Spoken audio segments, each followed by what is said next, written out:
आता हा प्रॉब्लेम आहे, याच्यामध्ये काय करायचं, त्यांनी काय सांगितलं आपल्याला y is equal to e to the power m sine inverse x.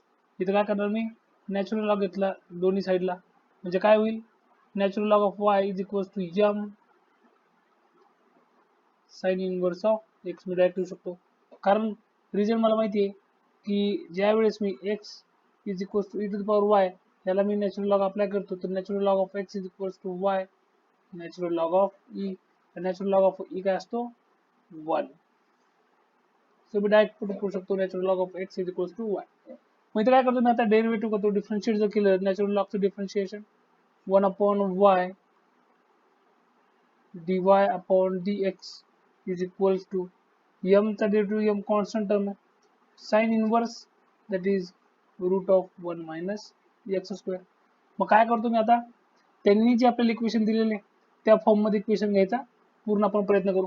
म्हणजे काय केलं त्यांनी, डिनॉमिनेटरला टर्म ठेवलेल्या नाहीत, म्हणजे हे काय केलं त्यांनी, root of 1 minus x square into dy by dx is equal to m into y.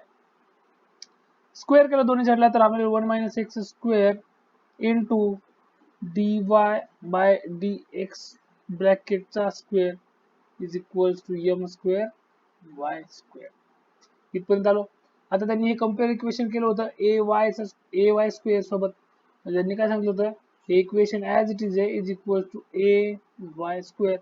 Then आपल्याला ए ची व्हॅल्यू त्यांनी विचारली होती, तर मग डायरेक्ट ए ची व्हॅल्यू मला माहिती आहे, so A is equal to M square, आणि हा आहे माझा ऑप्शन नंबर सी.